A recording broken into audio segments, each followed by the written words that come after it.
OFC cable ಅಳವಡಿಕೆಯಲ್ಲಿ ಮಧುಗಿರಿಯ ಹಾಲಿ ಶಾಸಕ MV Veerabhadraiah ಲಂಚ ಸ್ವೀಕರಿಸಿದ್ದಾರೆ ಎಂಬ ಆರೋಪಕ್ಕೆ ಸಂಬಂಧಿಸಿದಂತೆ ವಿವಿಧ ಪ್ರಗತಿಪರ, ದಲಿತ ಪರ, ಕನ್ನಡ ಪರ ಸಂಘಟನೆಗಳು ಶಾಸಕರ ವಿರುದ್ಧ ಆಕ್ರೋಶ ವ್ಯಕ್ತಪಡಿಸಿವೆ. ಮಧುಗಿರಿ ತಾಲೂಕಿನಲ್ಲಿ ಅವರನ್ನು ಓಟು ಹಾಕಿ ಗೆಲ್ಲಿಸಿರುವುದು ಜನರಿಗೆ ಒಳ್ಳೆಯದು ಮಾಡಲಿ ಎಂದು. ಆದರೆ ಶಾಸಕರು ಲಂಚ ಪಡೆದಿರುವುದರಿಂದ ತಾಲೂಕಿನ ಜನರಿಗೆ ಅವಮಾನವಾಗಿದೆ. ಶಾಸಕರು ತಾಲೂಕಿನ ಜನರ ಕ್ಷಮೆ ಕೇಳಬೇಕು ಎಂದು ಅವರು ಒತ್ತಾಯಿಸಿದರು.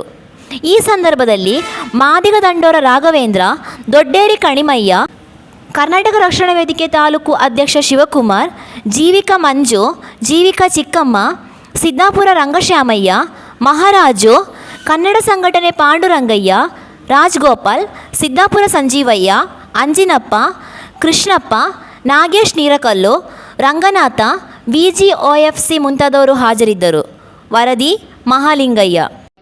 ಏನು DSS ಅವರು ಮತ್ತು ಕರ್ನಾಟಕ ರಕ್ಷಣಾ ವೇದಿಕೆಯವರು, ಹಾಗಾಗಿ ಮಾದಿಗ ದೊಡ್ಡರ ಎಲ್ಲ ಸಂಘಟನೆ ಮುಖಂಡರಿಗೂ ಸಹ ಹೃದಯದ ಸ್ವಾಗತವನ್ನು ಬಯಸ್ತಾ, ಏನು ಇವತ್ತು ನಾವು ಒಂದು ವಾರದ ಹಿಂದೆ ಬೆಳಕಿಗೆ ಬಂದಂತಹ OFC ಕೇಬಲ್ ಇರುವ ಅಳವಡಿಕೆಗೆ ಏನು ಲಂಚ ಪಡೆದಿರ್ತಕ್ಕಂತಹ ಒಂದು ಘಟನೆ ಸುಮಾರು ಕರ್ನಾಟಕಾದ್ಯಂತ ಇದು ಬಿಂಬಿತವಾಗಿದೆ ವಾರದಿಂದ.